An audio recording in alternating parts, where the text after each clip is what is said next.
Groovy. Let's rock.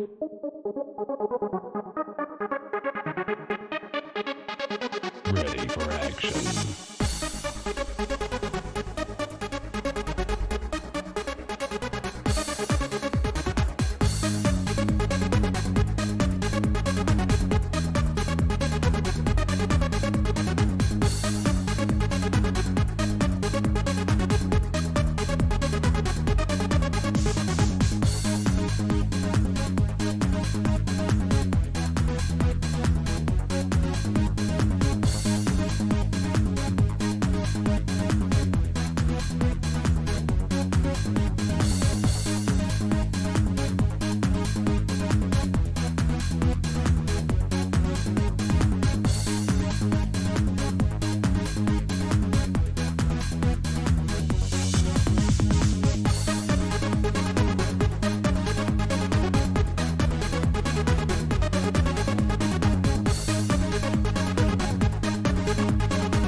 Started.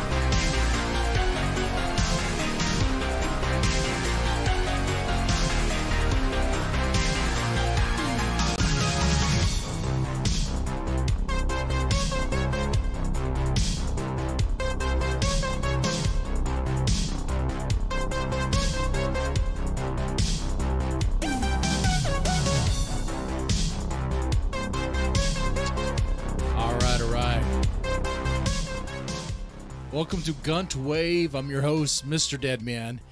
And this episode, man, we're going to be getting into who Big Tech is a little deeper. We're going to talk about Ethan Ralph and Elijah Schaefer. They're still beefing, I guess, but it looks... Honestly, I don't want to cover it because it makes Ethan Ralph look good. That's the reality of that situation. We talk a little bit about the Ethan Ralph Andy Warski fight, some sort of update. I doubt it's going to be much, but we'll see. It's coming from Keemstar. I mean, he seems to be still on board with the whole thing. His problem, and I'll kind of surmise that the video we're going to get into, his problem is that Andy Warski and Ethan Ralph keep on saying the word faggot, so it's going to make it really hard to put them on any sort of card, because no one's going to really want that at a venue.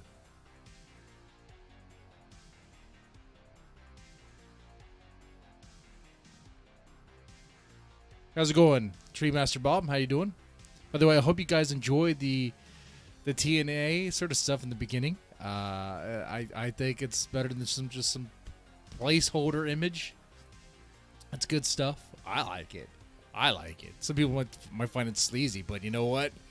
They can file their complaints right up their ass because I don't give two shits. Okay. Let's go ahead and roll into this first. I guess we could talk about the... we're going to talk about Mersh too. You know what? Let's cover the Mersh stuff first. I always put the Mersh stuff last. We're going to do Mersh stuff first, and then we're going to go into Ethan Ralph stuff. Last time we talked about Mersh, there was speculation. Last time we talked about him, there was an issue with the cat. Is the cat going to go with Mersh and Royce to the trip to New York? Well, that just did not happen. That didn't happen. We played a video, a snippet of a podcast where Royce was trying to explain to this guy that they lost the cat, that Mersh's cat, Louie, ran away from him, that Louie escaped the home, which I thought was a good thing. You know, you got to liberate that cat. You got to protect the pussy, okay? Mersh is just a mean old man over there, okay? Let's go put something on the screen here. I'm going to get this here. One moment. There we go. Let's do it here. Bam. Louis never came on the trip. I mean, I'm sorry. Man, I really can't do a Mersh. I gotta smoke. Man, I need to smoke the cigar in a really faggy way. I don't know how I'm supposed to.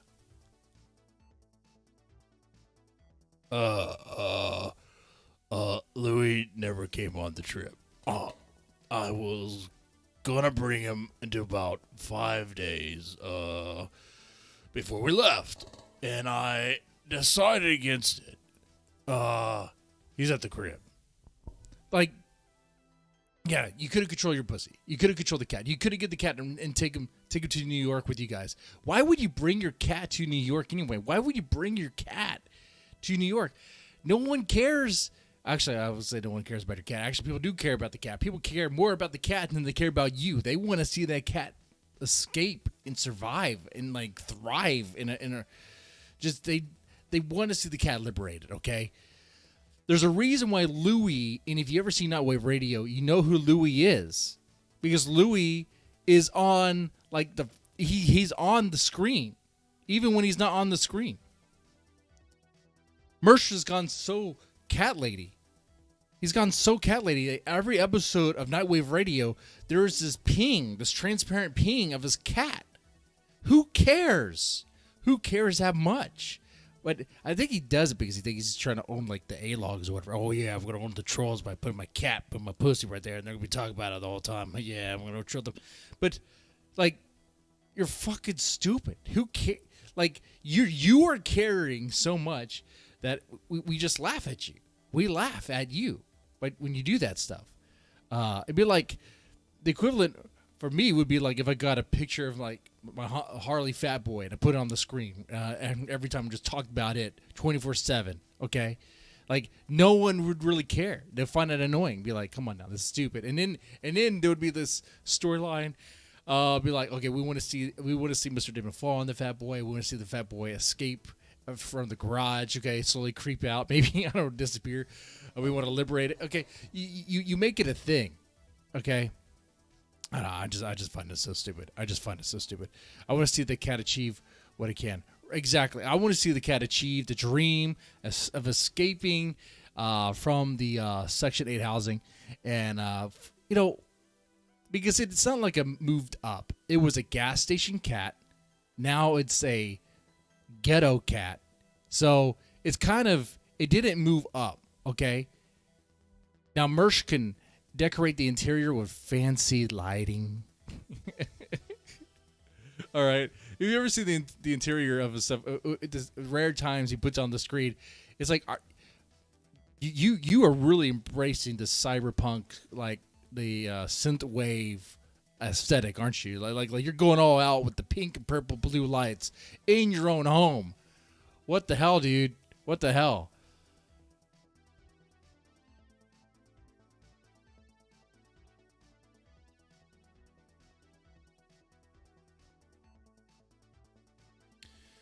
Splinter 47, I like what you said there. Apparently had Royce involved. The cat is confirmed alive. The reason why the cat is still alive is because Royce was involved. Let's be honest. I don't think the cat would have come back to Mersh. If you've seen any episode of Nightwave Radio, you know that Louis does not like Mersh. Louis, just about every episode, tries to murder Mersh. He tries to murder him, okay? The whole, like, cute, I'm going to nibble on your hand and legs and attack you. And Mersh you'll see this. Mersh will react like, stop fighting me. Stop fighting me. You know, like, he's so cowardly about it. Ew, stop fighting me. Stop fighting me. Stop fighting me. Okay? That's the way he reacts.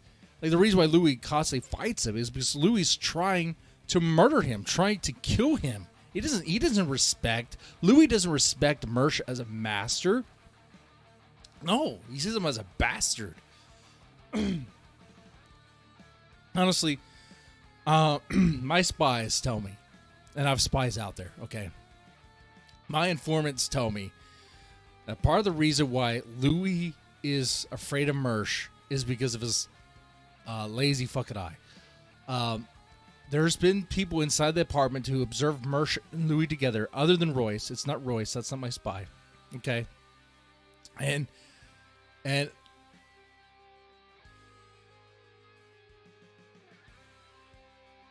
Louis does not like to get near Mersh. In fact, Louis seems confused when Mersh is looking at him. Like, which eye do I look at? Like, how do I know he's actually looking at me? No, when Mersh calls Louis' name, hey, Louis, come get your food, or whatever. Come get your food. Louis like, like confused, like, what? It's not normal. It's not right. Like, in the natural world, you know what cats do? Let's really talk like Mersh. You know what cats do, like, in their natural environment? Okay, let me make this look more like a cock hanging down. Okay, like a limp cock hanging down. My mouth is right here, like Mersh. Okay, let me just steal all of Jesse P.S. Podawful's jokes.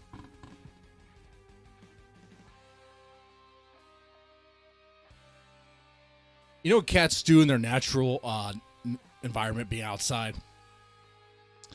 When they're with their mom, and there's a member in the litter that's a little not there, like genetically.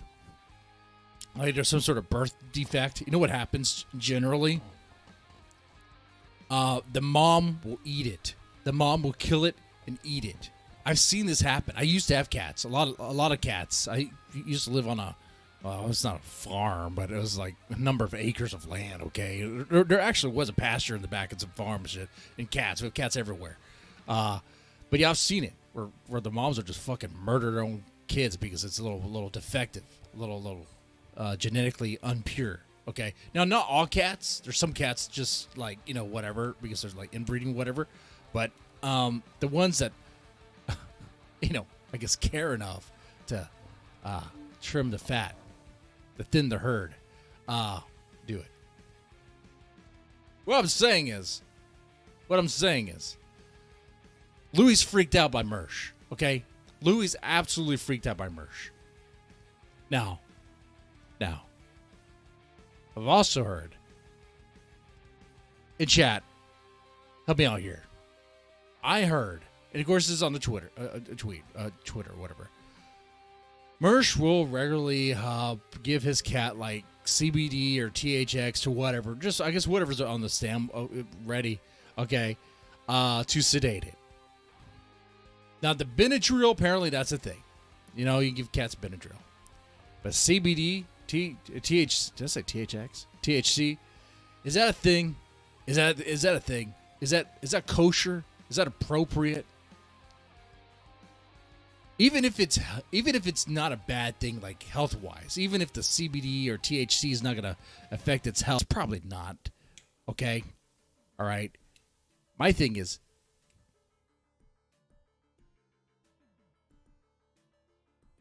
oh, we dropped some frames. We're dropping frames right now. We are drop. What is going on?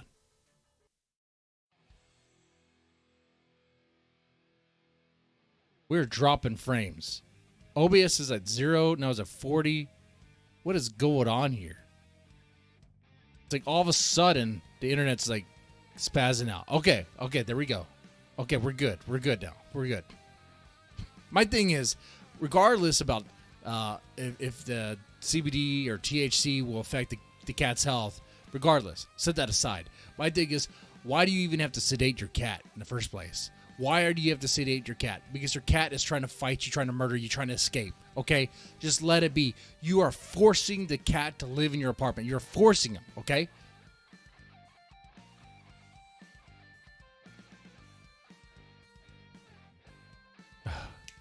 You are forcing them.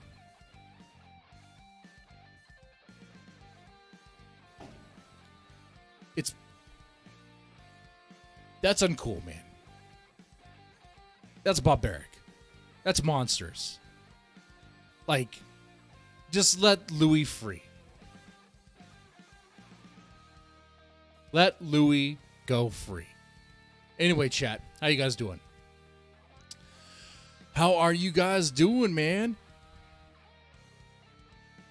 Let's see. It sounded like many boxy champs were scumbag criminals. Yeah. You drop a few figs and you can't compete. I guess. I don't know. Drop a few fags, you mean? I have no idea. I went on a tangent. Went on a rant. So some things I forgot. Okay? Sometimes things just come out of my mouth and I forget. Whoa. Okay. Anyway, we're going to move into some Ethan Ralph stuff here. Oh, actually, wait. We do have some more Mersh. So Mersh came back from his... Mersh and Royce, they both came back from their trip in New York City. Okay? Or Mersh was dreaming about boys.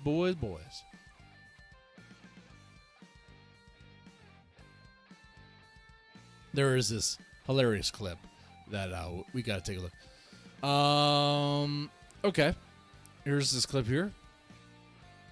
Apparently Mersh doesn't understand why he's still fat and how he actually gained weight. I don't know. Maybe it's shoveling food into your mouth. Maybe it's that. Okay? It's not some riddle.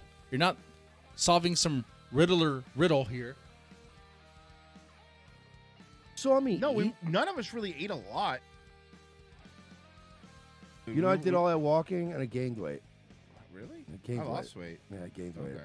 I don't know how I gained weight, but somehow managed to gain weight in New York, even though I was getting like 100. Somehow managed to gain weight in New York, Royce. I don't understand this. How did I gain weight? How come I'm fatter now, even though I was working out? I don't understand it. I don't know, man. Were you shoveling food into your fucking mouth? Were you eating a lot? Were you drinking a lot? I'm pretty sure you were probably drinking a lot. It really doesn't take much, especially if you're drinking beer. 120 active zone minutes a day on my fucking Fitbit. I was getting like 13,000, 14, 15,000 steps, and like even going to the gym twice while we were up there, and I still managed to be a fat fuck.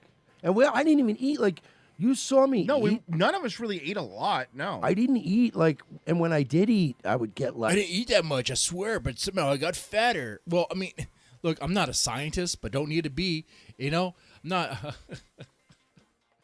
I can't, what is that? I don't have remote viewing, and I can't see the past, but I'm pretty sure I can figure this one out. I'm pretty sure I can figure that one out.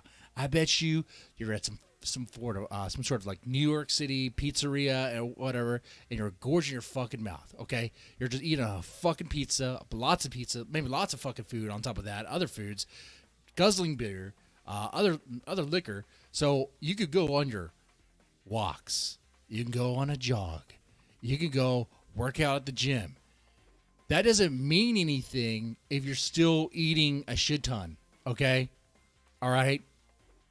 You could try that here. You don't have to go to New York for that.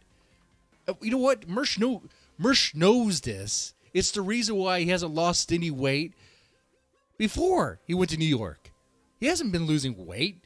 What was that thing that Mersh said that like sometime last year, next year, which I think was this year or was it last year? I think it was this year.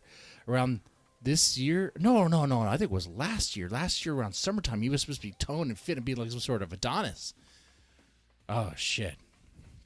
Well, it's about to be summer this year, in 2022, and he's still far from being in some sort of Adonis, okay? Yeah, I wonder why. I wonder if it's the combination of just poor diet and bullshit exercise. Just because you go to the gym doesn't mean you actually work out at the gym. And just because you lift a couple of dumbbells and do a few things on the machine and run a little bit on the treadmill, it doesn't mean you actually did enough time to actually lose weight and actually work out, lose weight, and all that stuff. Like, what the hell, man? Like, I understand how Mersh is thinking on this. Because I understand lazy man thinking, because I am also a lazy man. I'm a very freaking lazy man. I try to get over it, but I will acknowledge it, okay? And don't fool yourself. Don't think I'm not fat. I know I'm fucking fat. All right? I'm fat, and I need to do everything I can to make sure I don't lose the gunt on punt the gunt, okay? All right? It's ridiculous. I was treating that thing like tortoise in the hare. I was like, there's no way. There's no freaking way. I was sleeping on that shit. I didn't take it seriously. Now I gotta. But thinking like a lazy man, I know what he's thinking. Oh, I'll just go to the gym. I'll get on this treadmill here. I'll start running. Oh, has it been like 5 minutes yet? 10 minutes? Oh, okay, that's enough. You know what? He doesn't do 30 minutes on the treadmill. He does like 28 and rounds up. He doesn't do an hour. He'll do like 45, 47, round up. Let's just round up, okay? And then he just doesn't go, okay? All right, let's be honest. For anyone who in the chat who's willing to admit that they're lazy and they also kind of work out at times, you know what I'm talking about, where you say, yeah, okay, I'm going to work out. I'm going to do it. But what really happens is you don't. You just make excuses.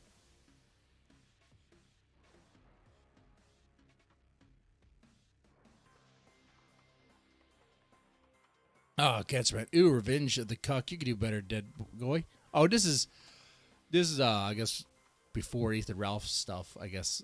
By August last year. That's right. It was by August last year he was supposed to be an Adonis. All right. So, I guess we could talk about the Elijah Schaefer thing. So, yes, this is gun related, but it's gun related because it's Ethan Ralph is the reason. I think the reason why Elijah Schaefer and what's her face Sydney Watson broke up.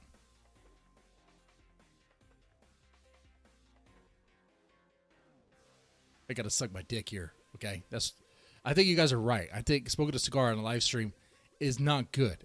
So I'm gonna have to do these off the screen because you guys bullied me into realizing this looks really gay. Yeah, let me just choke on this some more. Can I deep throat this thing? Yeah. Yeah. Okay. Anyway.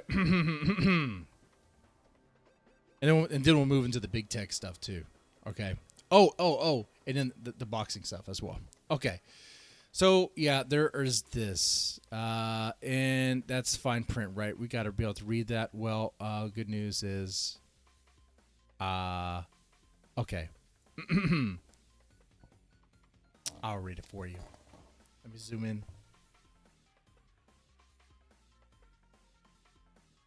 All right. Here's the thing. I can't do a Sidney Watson voice. All right, my young potats.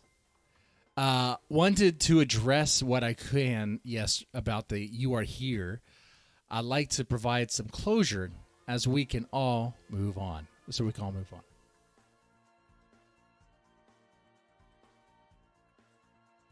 I left the show. She left the show. Sidney Watson left the show. Why did she leave the show? She left the show because she was not enjoying the direction that the show was going in. The drama, the Ethan Ralph drama. That really did it. It was a combination of Nick Rekieta and Ethan Ralph that got this show taken. They got to part ways, okay? I know Nick Rekieta had something to do with it because he even said on his live stream, every now and then I listen to Rekieta. Sometimes it's hard to because it's like, oh, these super chats. Oh, God. But every now and then he says something that's like, oh, okay, that's interesting.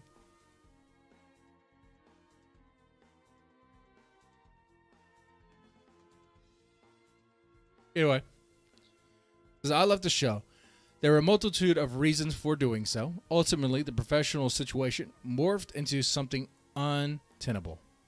Towards the end, I was extremely unhappy. Like I mentioned before, I was pouring from an empty cup, and while I tried to be professional and happy for you all on air, it wasn't sustainable.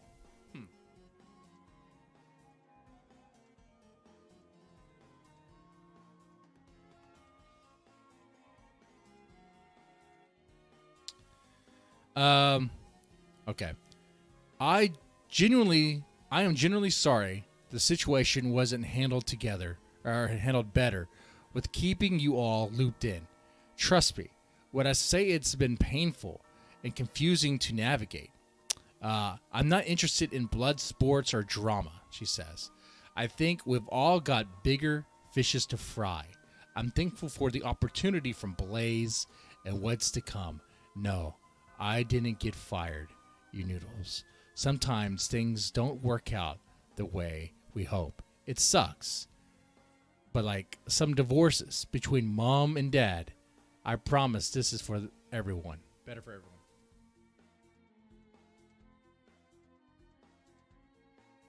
Now, this is not the end, though. Just the beginning. Just the beginning. So this has something to do with Ethan Ralph, the Ethan Ralph drama. Now, Ethan Ralph said that he was going to be ambushed on that show, and we're like, oh, he wasn't going to be ambushed. I guess we can be honest here and be like, they were setting up an ambush. Okay, they were probably setting up an ambush. Which is like, I was right. Hey, why don't you just let Rage Pig in? He's right there in the studios, Elijah. Don't be a pussy. Don't be a fucking pussy, okay? Let him in the studio. That's what I said, and you guys in the chat were like, yeah, but they probably wouldn't want him in because he'd be raging and hollering and saying all sorts of stuff in the lobby and being destructive. Well, I can understand why they wouldn't. But at the same time, it would be great content for us if they did, right?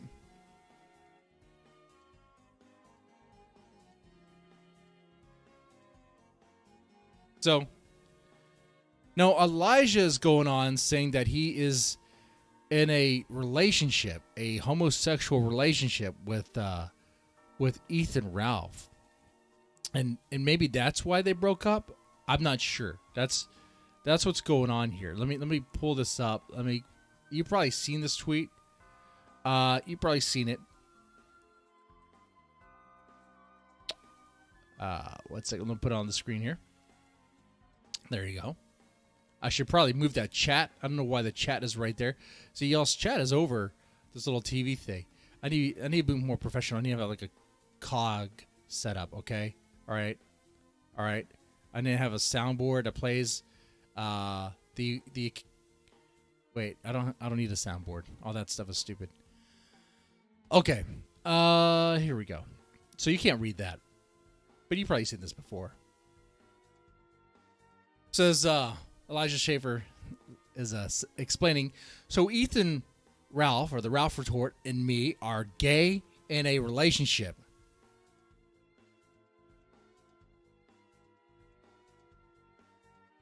In a homosexual relationship. He's self-conscious because he's a larger male and body shames himself. I don't judge him. He wants to prove himself to the trad right wing, except when he pleases me. I love him. It's not a secret anymore. Love you, Ethan Ralph. Now, this is Elijah's way, I guess, to try to... Like Elijah left the Blaze. Like, actually, I believe his own show got canceled on the Blaze, okay? He left the Blaze. He left. And I think now he's trying to use this stupid this drama with Ethan Ralph as a way to kind of build his own platform, I guess. All right. But it's not working for him. It works for just about everybody else. Okay. It worked for Flamenco amazingly. It worked for Gator. It has worked for me. I say, I've been doing, this channel's old, right? This channel, my channel, is pretty old, right? A lot of you have probably never even heard of this channel until I talked about Ethan fucking Ralph. Let's be honest, okay? Let's be honest with that. Guntwave, it's starting to dwindle a little bit. It's starting to not have the returns like they used to, because the Ethan Ralph drama, it's not as potent right now. Right now, we're kind of waiting for some other big things to happen. We'll see.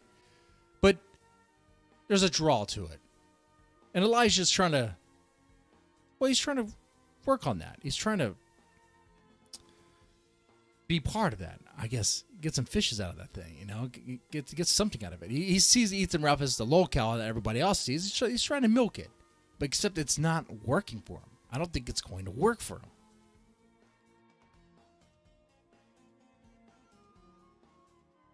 In fact, Ethan Ralph has some interesting responses that make it seem like Ethan Ralph is right in some way. Let's see. Here's Ethan Ralph's response here. Is this supposed to be an own of me? I can't do it either. I'm loud. Oh, okay.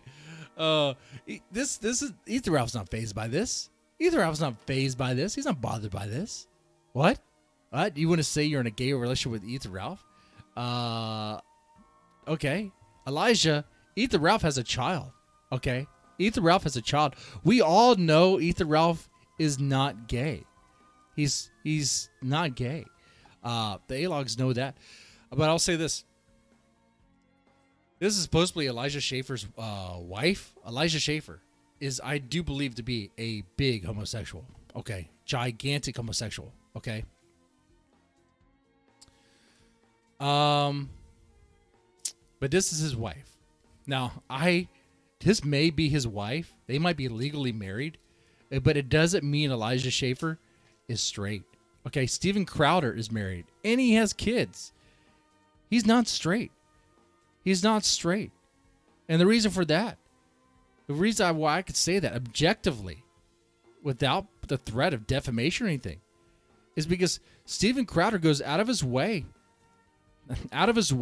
to cross-dress and do the gayest stuff, the gayest list, which he does very, very well. Very well. He does that routinely on purpose. He puts himself into it. Anybody else could be doing that on the Crowder shit or whatever. Anyone else could be playing the gay character, but no, Steven makes sure he plays the gay character. He has to do it. He has to take the dick for irony. All right? Elijah Schaefer, I don't see any different. Okay?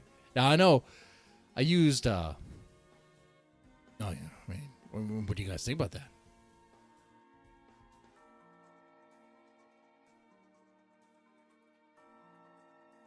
Postal, Shaggy won, Deadman lost. I don't even know who Shaggy is. Oh, I know who Shaggy is. I can't lie about that. How did Shaggy win? Shaggy and I have never been in a debate. What would we debate about? Mormonism? I think Mormonism is a cult. If you were to ask me which denomination of Christianity is most likely to be the biggest grifting cult, it would be Mormons. The Church of Latter-day Saints. I mean, from its origin, it reeks of this is a scam. It is a scam all the way up, but people bought into it. It's like if you're a Christian, that's fine, whatever. I mean, if you're Catholic, well, okay. I mean, the church has been compromised, but you know that already with the pedo priests. You're Protestant, well, your church has been compromised with the LGBTQ shit in that stuff, and of course also it's pretty much now you have to take what you can, right? It's not perfect, but at least you're not a Mormon. Debate Shaggy. Well, I'm not that well versed in biblical stuff, but I guess what I could do is play the Book of Mormon for him, because that will do my work for me. So if I were to debate Shaggy, I'd just be like, okay, here's the Book of Mormon. Play that. Oh, here's that South Park episode about Mormons. I'll just play that. There you go. I can walk away now. It's stupid. Debate Shaggy. Debate Mormon Shaggy. Mormon Shaggy doesn't even practice his fucking faith. What? Mormon Shaggy, which no one in the chat probably even knows who the fuck I'm talking about anyway. I mean, maybe. Press 1 if you know who Mormon Shaggy is. Press 2 if you don't. Press 3 if you don't even fucking care. Okay? Let's be honest there. Okay? But Mormon Shaggy is this Mormon dude, okay, who will talk about how others are not following things right or whatever, yet at the same time, he's a Mormon, right? But he does all sorts of things that are against, like, I guess, the Mormon way. Apparently even drinking coffee is, and he does that. He drinks alcohol, too. And he also whores around with literal prostitutes, like, frequently, apparently, okay? Like, he goes to hooker buffets, whore buffets. So how is he anyone to be judging anyone of that shit? I'm not going to call you for being like a fake Christian unless you're a Mormon. I mean, Mormons are a fucking scam. Let's just be honest there. But maybe you do believe in Jesus. That's fine. Okay. And as far as I'm concerned, like, because of being a Protestant, if you believe in Christ, that's all it really takes. But that's the Protestant way. Okay. And that seems kind of more based, I think, anyway, because you believe in Christ and not really worrying so much about these priests and these saints. Okay, I don't give two fucks about them. Okay, I want to give. I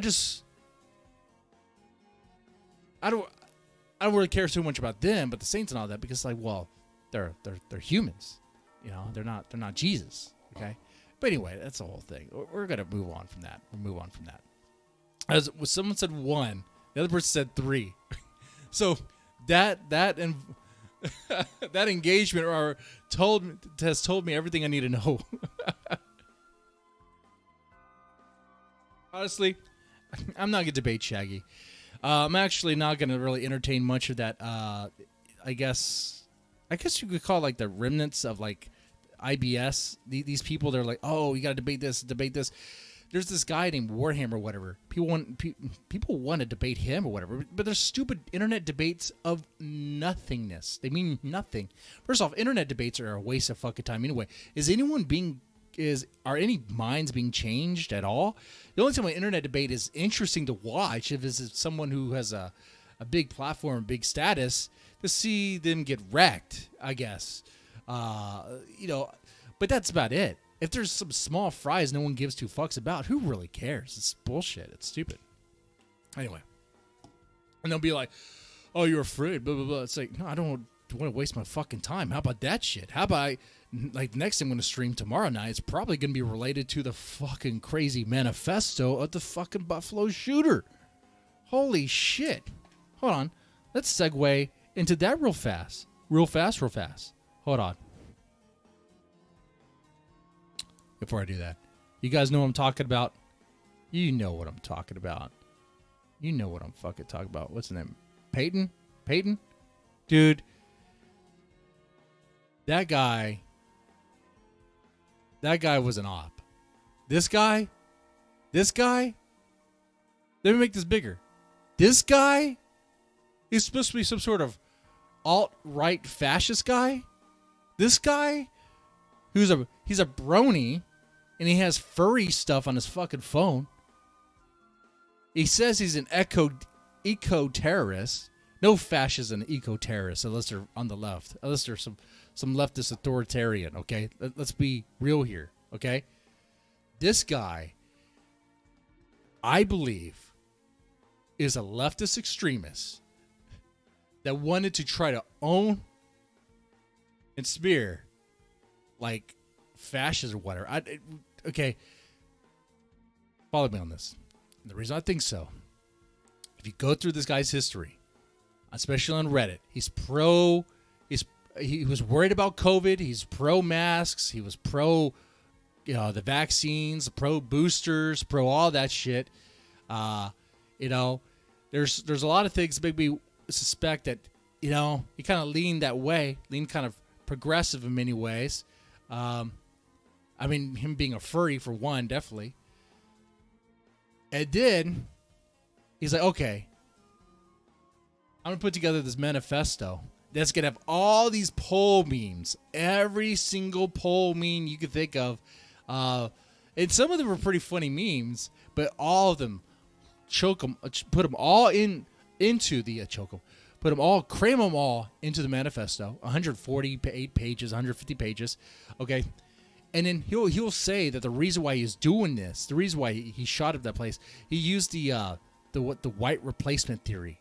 Except he got the white replacement theory totally fucking wrong. Totally wrong.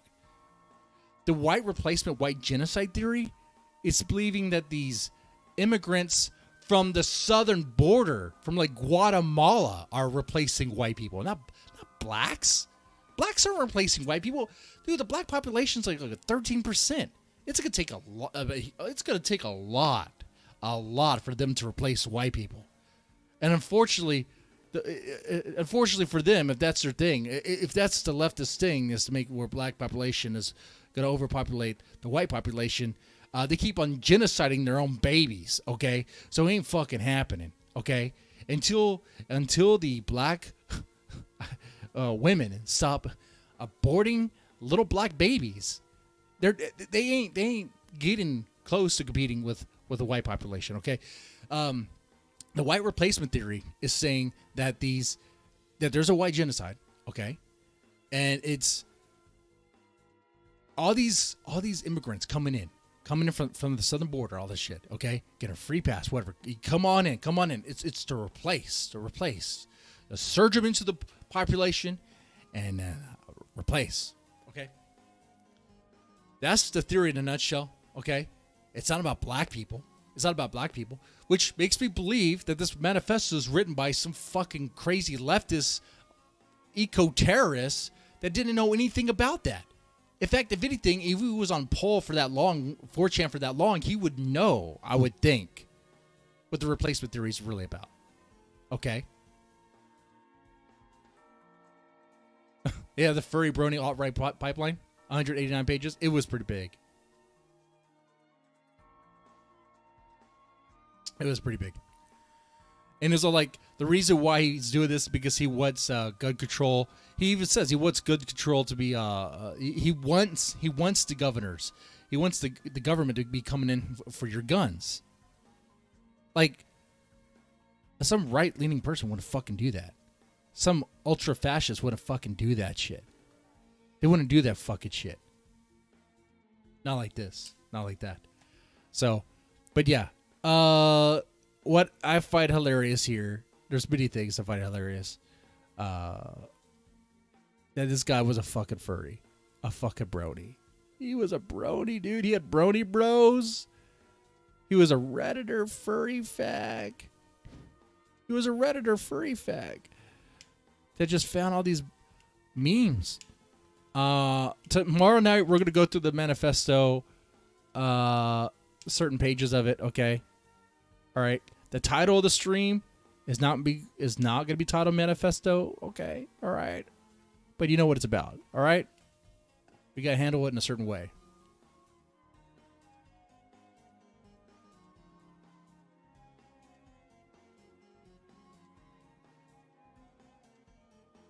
Good.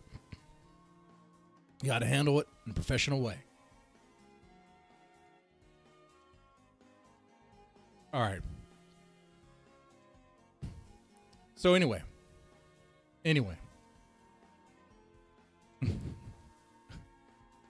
Totally derailed. Let's get into the fight. Let's get into the fight stuff real fast. Let's do that. All right. This video, Keemstar is going to talk about the fight. We'll play it a little bit. They got new locales. New locales are great. New locales are great stuff. All right, here we go. What about that one?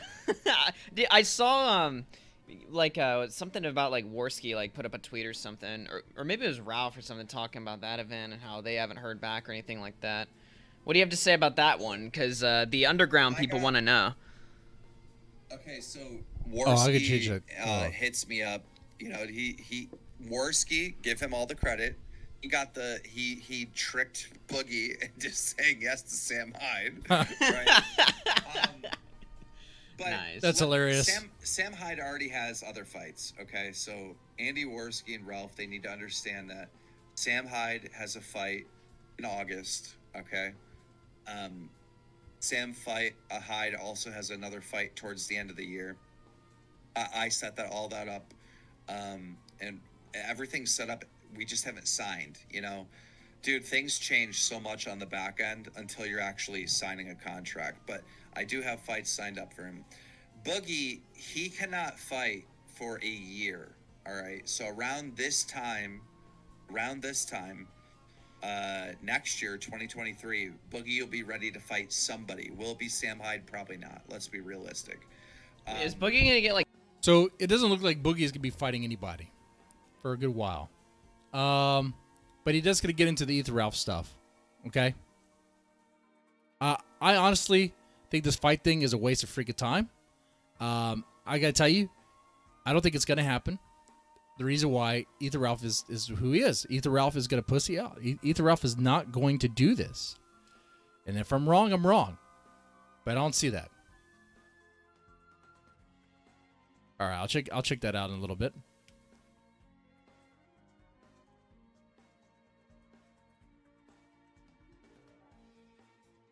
like jacked or something? Like actually? What's that? Like how is Boogie like? What is he gonna look like in a year? He's gonna look in a lot better shape. Boogie actually likes this boxing shit. He actually does, and he did train. I don't see Boogie looking any better. I really don't. Well, Boogie's gonna cut the weight, cut the food, work out. That ain't happening. Believe that he'll actually like fight? Because everybody on the internet's saying they're like, there's no way in hell that's gonna happen. I don't think he'll fight Sam Hyde. Sam Hyde doesn't even want to fight Boogie because it makes Sam look bad. You know what I mean? Huh. Yeah, no, literally. If Sam Hyde's gonna fight Boogie, he's just gonna troll or something. He has to, right? Like if he just goes in there and whoops Boogie's ass, it's like okay, you know, like what are you accomplishing? You know what I mean? It's just fun to meme about. As far as it would be funny to watch though. Yeah.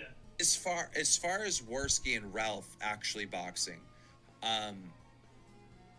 that 100% I will get on a card, but this is not stuff that happens overnight. Like so, Andy Warski, I told them that I would set this up and I would make this happen for them, right? I talked to Andy, and the next day Andy's like, so what's the deal? What's the info? I'm like, bro, I need more time than that. I gotta put you on a card, right?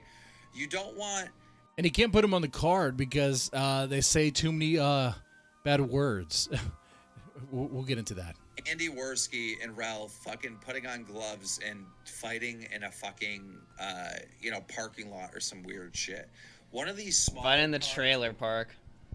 One of these smaller cards like celebrity boxing or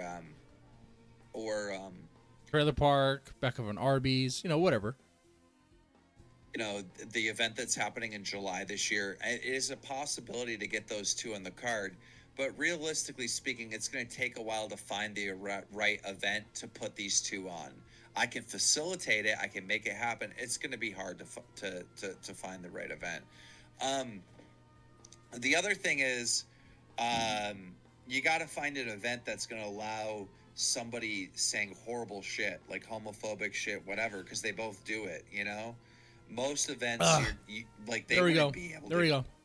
Oh, the hardest part about this is to find a card. I'll let them say the word faggot.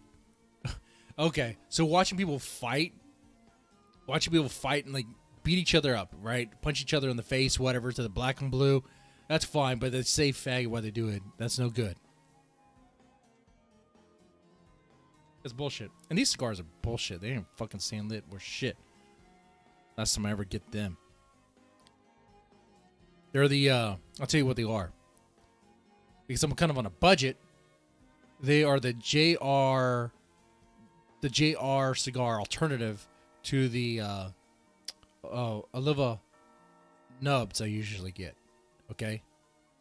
Alright? I like those. Those are great. These, this thing does not stay fucking lit. At all. It's horrible. It's fucking disaster. It is disaster. Now, that's not all the JR cigars. Normally they're fine. But these are just fucking bullshit. Anyway. We got the most of that there. Because it's, I'm going to play a little bit up more. And then we'll move into this other locale too. And give them let's see what's going on with that. Be in this iDubbbz event. They're not going to be able to be in a KSI event. Like, there's so many events that they're cut off from just because of the shit that they say. Like, nobody's going to want that at their event. If Warski and like Ralph were in, like, let's say they were like undercards in like the KSI event or something. So I think that's what Cool Tactic was saying in the beginning. So what if you say fig, if you say fag too many times, you can't compete. You can't fight. That doesn't make any sense. That's bullshit. But I mean, is it? Is that where we are now? Not even. I mean, it's.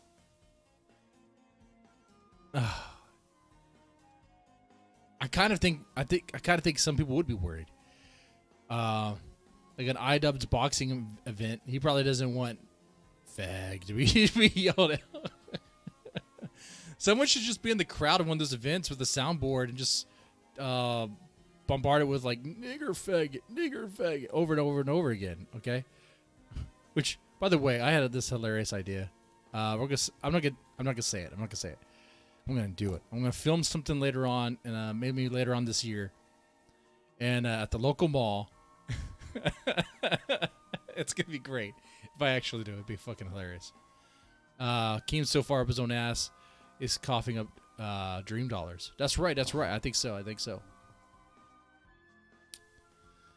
All right. So the Ethan Ralph drama stuff is actually kind of light.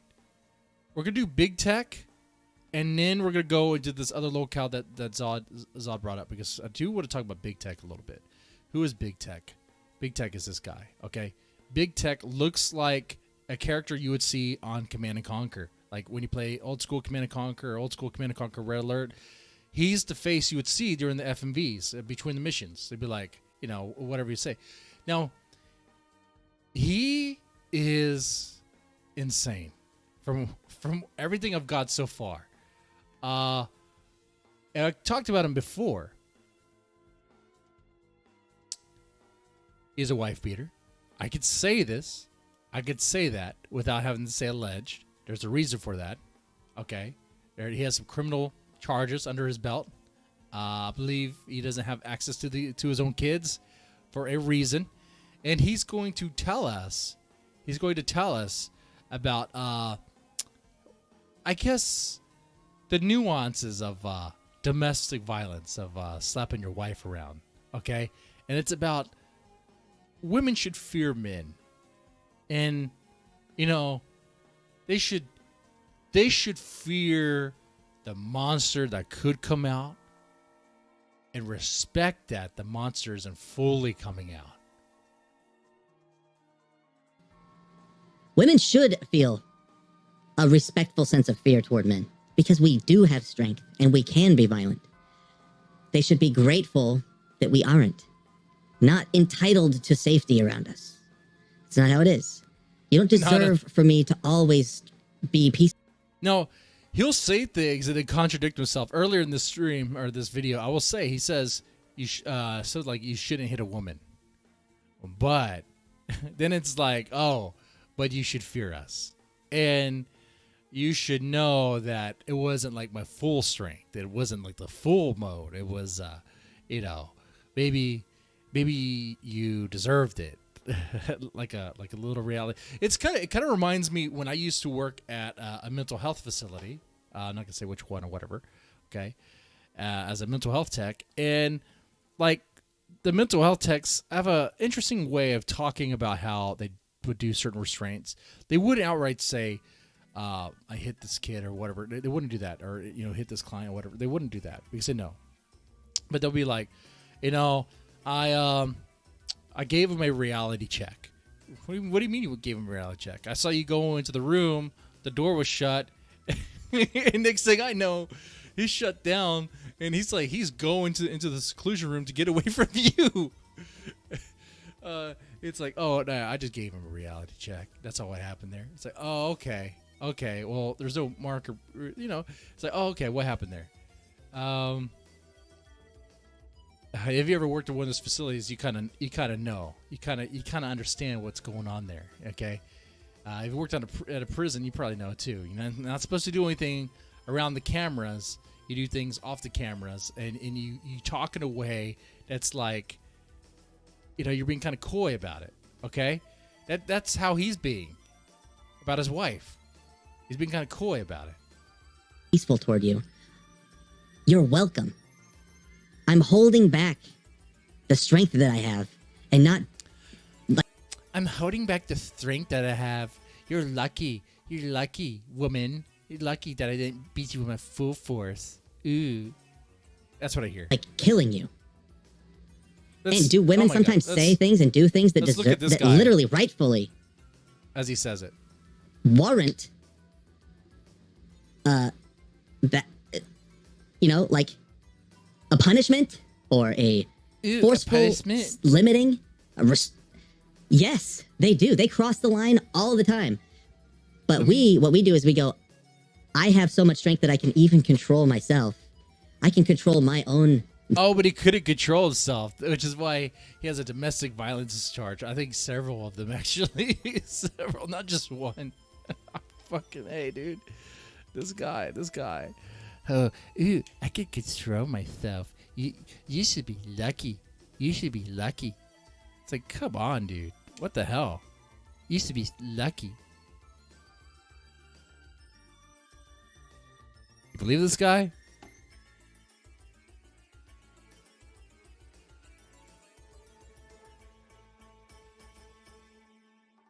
And some people find this based. I don't find this based. I mean, shit, dude. That's bullshit. Dangerous side. I can always control myself. She can't cause me to break my code. Control myself. If I break my code, I'm ashamed of that. That's why. It's not because she deserves to feel safe around me. She should be grateful that I keep her safe. It's the other way around. I deserve her respect for every day that I keep her safe from my dangerous side. From my dangerous She's side. supposed to she should honor and be grateful that I have I need to have a dangerous side. Be grateful. To be able to protect myself, protect her. You hear this guy? Go out into the world, interact. It's a dangerous world. I have to be able to take risks, endure pain. She needs me to be that way. And then she also needs me to protect her from that side within myself. So that's like a thank you. Thank you for protecting me. And even when I'm way out of line, which I'm going to do time to time, like this should be her attitude. It's like, even when I get out of line and I mouth off, I'm shrilling at you.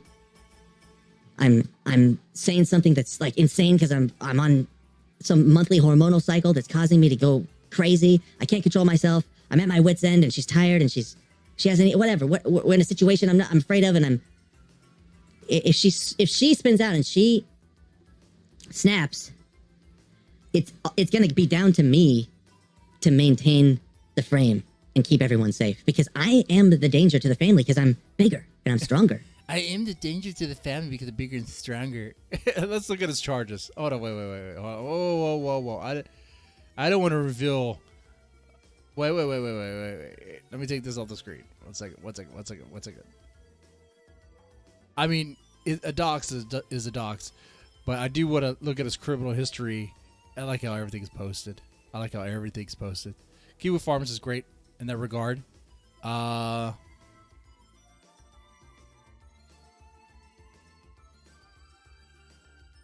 Great resource.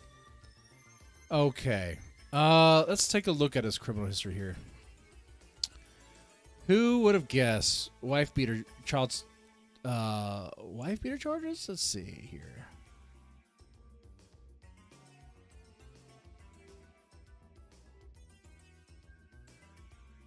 Yep. Cruelty to a child?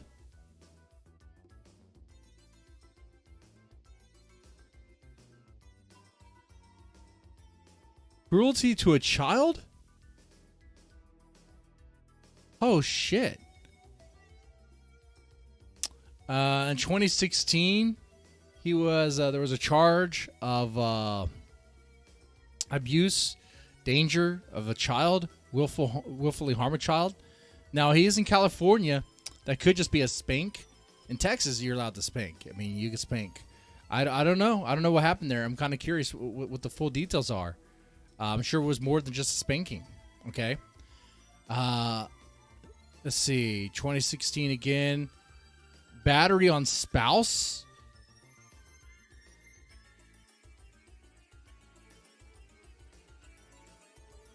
And pled guilty. Pled guilty for both of these, by the way. Let's see. There was another charge in 2016 of another spouse ex. Yeah. Okay. Crazy. Of course, bankruptcy too. So yes, apparently he can't control himself. You should be so fortunate that I'm able to control myself. I'm a beast. I'm a monster. I'll put these back on. Oh God. Big tech. Yeah, guys. You hear advice about how to deal with domestic violence situations with or from this guy. And I'm smarter. I can outsmart her. I can physically dominate her. I am the danger to the family. So it's my responsibility then to protect. I like how he recognizes that he is the danger to the family.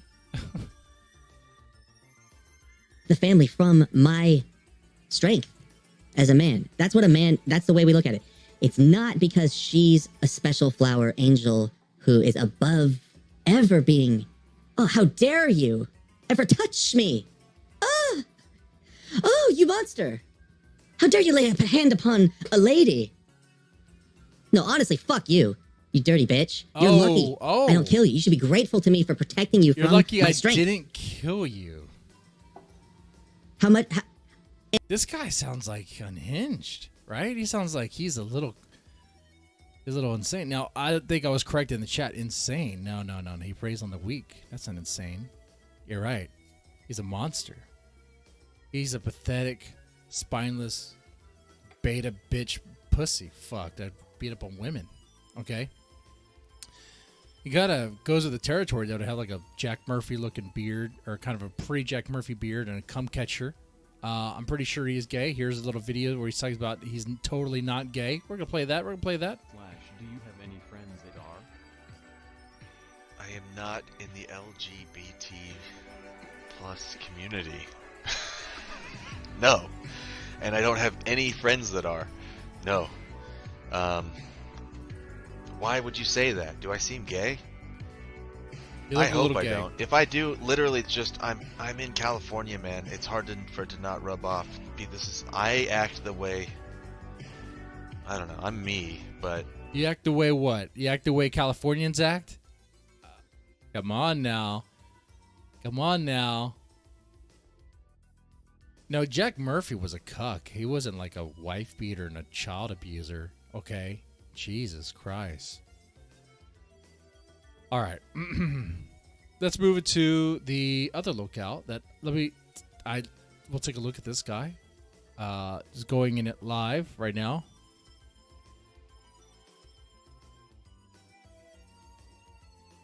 How are you guys doing, chat? Are you doing fine? Doing fantastic on this Monday. It is a Monday.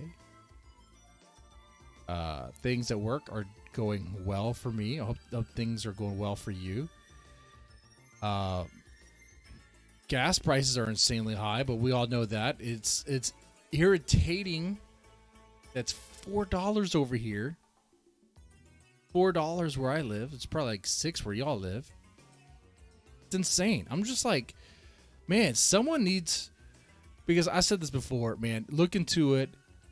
If someone tells you it's about shortage, okay, that's goofy. Okay, or don't believe fully ever what the media tells you, even from the left or the right. Okay, kind of look into it. Ask yourself, wait a second.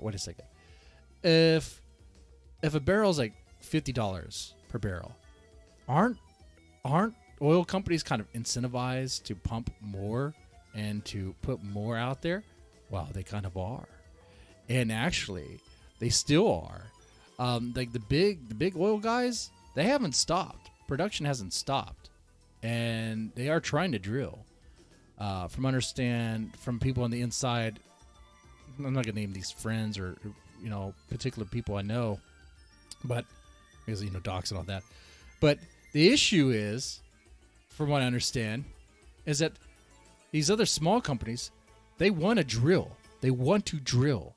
But the banks aren't giving them the money to do it. The big guys, they have the money to do it, and they are doing it. But the smaller guys, the banks aren't giving them the money because the banks know that price of oil is not going to stay like that, and they want a return for their investment. So they're not going to, because they've been through this before. So you could blame the Jews. You blame the banks. Oh, shit. You could blame it all.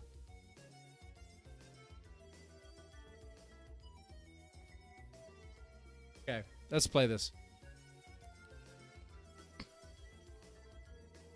Now, going into this Raw, like right now, we'll play this now.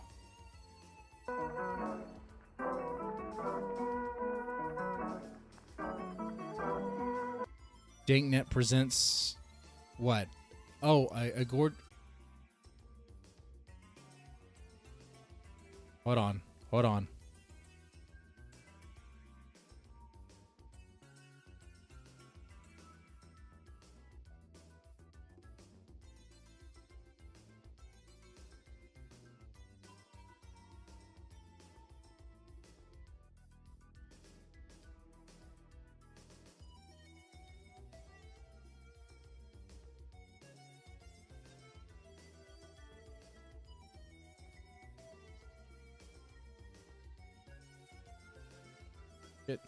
Okay, let's play this.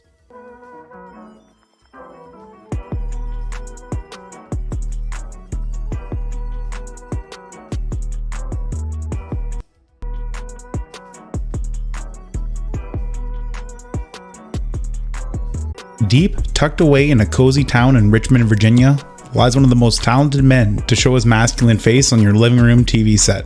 He's a man's man, a modern-day Casanova, a comedic genius not afraid to push the envelope of political toilet humor. And with his loyal sidekick Kevin, together the two of them would set the standard for public access television and late-night entertainment. I think you guys are entertaining, to tell you the truth, but I'm not laughing with you, I'm more or less laughing at you. Today we have an interesting topic, because we're going to be taking a look at the legend and legacy of what some consider to be the worst public access TV show ever produced.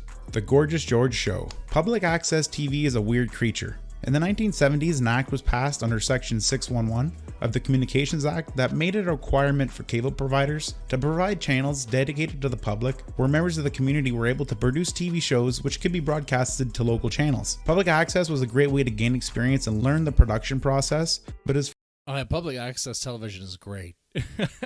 I don't know, is that stuff still happening now? It probably is, but no one's really paying any attention to it because YouTube's like public access television. As far as money-wise, there wasn't really anything there. You don't always get paid for public access TV shows, it's more of a resource than anything. Luckily for us, we live in different times, and if you wanted to make content for others to see, it's vastly easier than it was back then. With more and more people becoming interested in YouTube and the idea of content creation in general, I feel like this is a great time to take a minute to talk about today's sponsor, Filmora 9. One of the most common questions people ask me in regards to video editing software was split screen effect. To top it off, if you can't really focused around internet culture. Well, like all the best tales out there, this one has a few twists and turns that the unaware may not see coming. Because the Gorgeous George tale reaches far beyond the TV set in Richmond. Since the early 2000s, George has been waging a non-stop war with trolls and detractors from the internet and the Richmond area, resulting in numerous lull suits, threats of violence, and DEFCON 1 levels of rage. Oh shit, okay. These people prey on weak people, okay?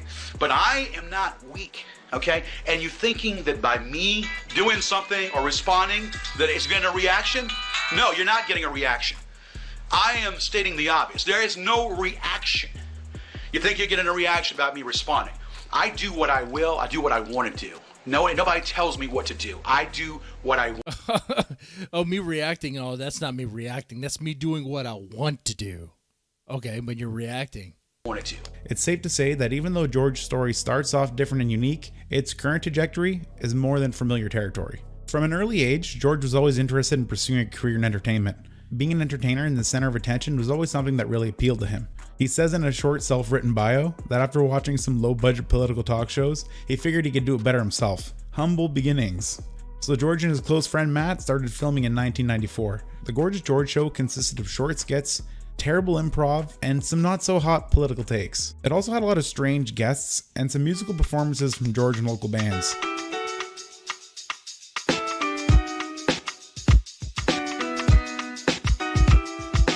Are you kidding me? How can you not laugh at this? Dude, what the hell? GG is a man of many skills, but he wouldn't fully mature as an entertainer till he got his partner in crime, Kevin Lazar. Together, those two men would build the groundwork for the Gorgeous George legacy. One interesting thing to note, that even though Kevin is monumental to the story and George's longtime sidekick, he doesn't receive the same level of hate and animosity that George did and still does. Kevin himself isn't really entertaining. While nothing about this program was really entertaining, but I do have to say Kevin has a certain element to the Gorgeous George show. He helps to lessen the blow of George's exaggerated, obnoxious behavior. And most importantly, he didn't really take himself too seriously, unlike George. But it didn't help much, because the show was still widely disliked in the Richmond area for various reasons that all seem to stem from George himself. Some of the common complaints you'd see would be terrible quality, the lack of preparation, general unfunniness, and George's ever-growing narcissism and rage. The guy would do this stuff, but he wasn't expecting people to laugh at him, right? He thought he was being funny, a comedian, some sort of, I don't know, maybe a Chris Farley sort of thing. That's being way too generous. But people were laughing at him, and he couldn't handle that.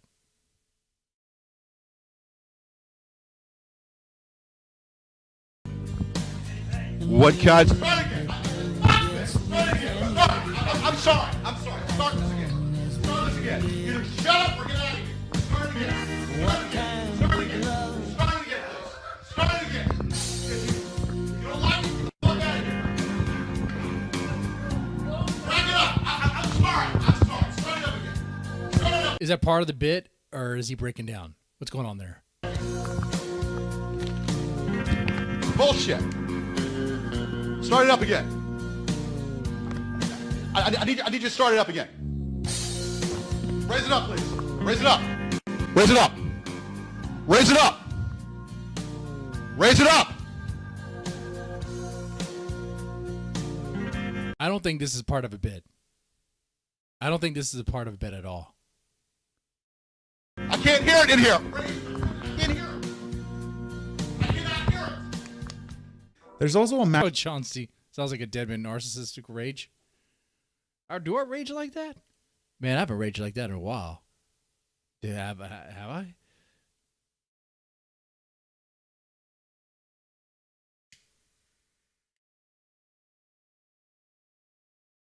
Massive cringe component sprinkled in there. See, part of the persona George falls back on is to act like an overconfident, obnoxious ladies' man with a little Ric Flair inspiration mixed in.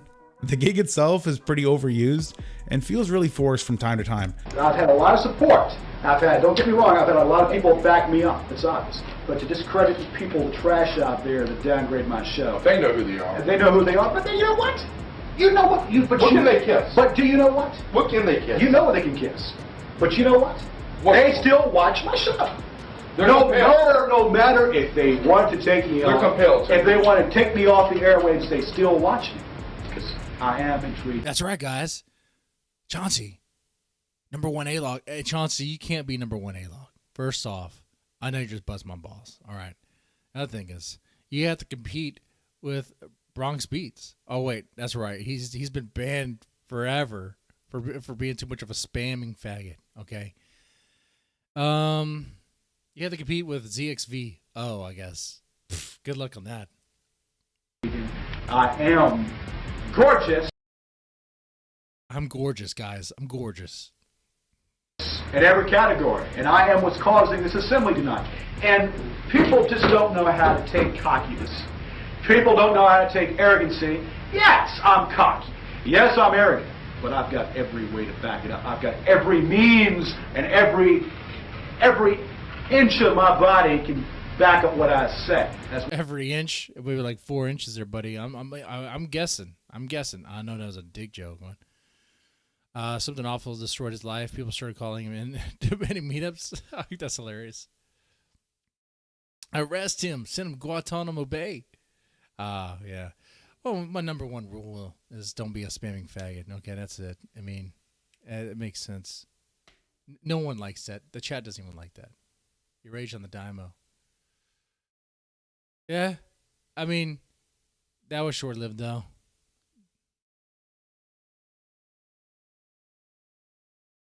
Yeah, we both kind of went back and forth. I mean, there was a period. Anyway. That's what it boils down to. That's pretty That's apparent. obvious. I mean, some people you have to explain it to. But the average viewer out there, who either loves you or hates you, knows you know what you're talking about. Any more questions from you? Yes, there's a few people that would like to know whether you have problems with the censors, or did the censors give you a hard time with your show? Because your show isn't the run-of-the-mill thing that you would see, like, say, at 8 or 9 o'clock at night. It has to be showed at odd hours. Ladies and gentlemen, this is not Friends. Oh, that's right. He has such a raunchy show. He can't be played during regular time. This is not the reruns of MASH. This is not Star Trek. Spock, come in, Spock. Scotty, beam me up. No. Okay, this is not science fiction.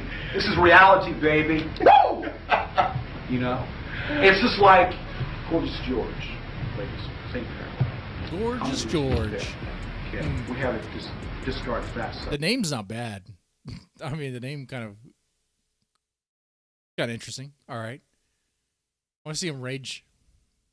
Fatso is hogging up the bed. We push him aside. Gorgeous George takes over, ladies. Woo! As usual. Takes the Calamano. Is anyone else getting like Trailer Park Boys vibes from this guy? What's his name? Randy? Is that his name?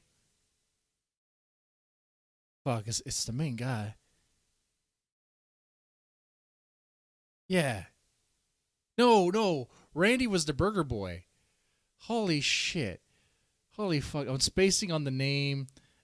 Ricky. He looks like fucking Ricky from Trailer Park Boys.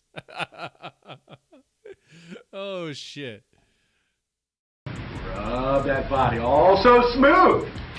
Like a fall skull of Gordon G. Liddy's as smooth as his skull. And then we take the wax paper. You've been a bad girl, and we wax you up. And we put a Gorgeous George tattoo on your buttocks. Well, they've been a good girl, George. If they've been a good girl, we do the same thing. Thank God it's not the out there. Woo! Like, I've sat through some It takes a lot of personality to make a mullet work, okay?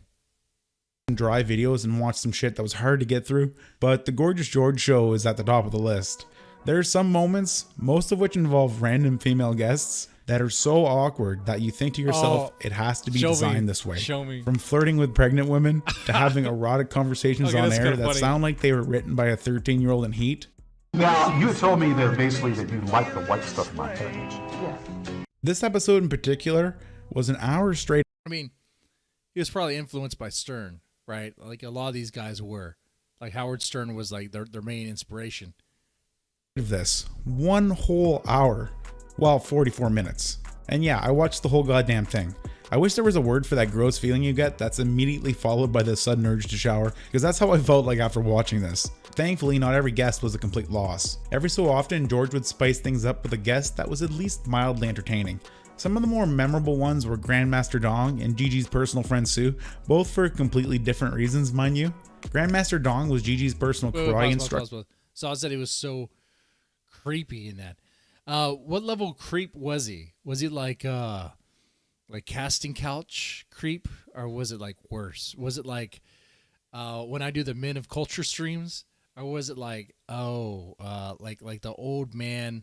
I hear, I guess, like the 40-year-old man, like I guess trying to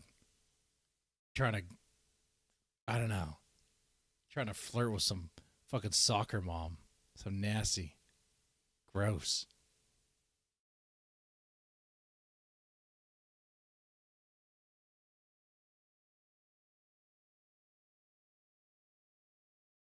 Pretty bad. See, Howard Stern, back in the day, he did that shit. That shit kind of worked, though, because he got, like, strippers and whatever. And they did, like, raunchy fucking skits in the fucking studio, like Shave or whatever. And I don't know. You kind of, like, you have to do something. You have to make it entertaining. You can't just be, I guess, I don't know, like, you can't just have ladies in there and be all like talking sexual with them and be all like creepy like that. You gotta make it like an activity. You gotta have some sort of event going on there. All right, it's how you do it. Instructor in the late 90s, early 2000s, but they eventually parted ways. But before he did, he taught Gigi the mystic arts. Legend has it. Yeah, Howard Stern was doing a bit back in those days. And he made it a bit. You could tell it was a bit. They made it fun. Fun even for the female guests too. That George's power level was so high, he obtained the level of black belt in a matter of weeks. Or he tried to steal one of Master Wong's belts. It's hard to tell. A lot of the early George lore has survived through just word of mouth. Because unfortunately, George's show wasn't really one of those ones that everyone stayed up to record. Sue, on the other hand, isn't memorable for her appearance per se. She's memorable more for her backstory. She was one of George's personal friends that he brought onto the show from time to time, and in the end, was he creepy with her? Did he rape her or something? What happened? And it was almost like an inside joke used by the callers to entice a reaction out of George. The two of them dated casually, and George wanted to have a serious relationship. Sue had a bit of a troubled past that he was willing to overlook, and he even bought her a diamond ring in efforts to court her, but it just wasn't meant to be because, well, she already had a boyfriend and she just ended up pawning the She already had a boyfriend. Oh, he was simping for a chick that already had a boyfriend. But then again, she did date him a couple of times, right? So who's the cuck in that situation? I think both the guys are cucks in that situation. You got the Sue chick. She's used, dude. She's a cock carousel for all these guys, I would imagine, except for that short one in the back. He's probably gay. The ring. You notice Gigi's one of those guys that likes fixer-uppers and definitely has a soft spot for bad girls. And like I said, and you know, to touch upon these women out here. Like I said, this stripper. Hey, baby, I told you the deal. I told you can drop that stuff, make more money, and hang it in with me. A stripper that works in these bars, I'm not going to mention her name because she's not worthy of that. But hey, I give you an opportunity. When opportunity knocks, you answer the door. You don't blow it off. You answer the door. And I gave you the opportunity of a lifetime, baby. You blew it off. Bad joke. Is that what he says before he puts his dick in her mouth or whatever? I give you the opportunity of a lifetime. It sounds like something that Ethan Ralph would say. Hey, this is the opportunity of a lifetime. Jokes and terrible guests on their own aren't. Chris Chan, man. This is Chris Chan level stuff, huh?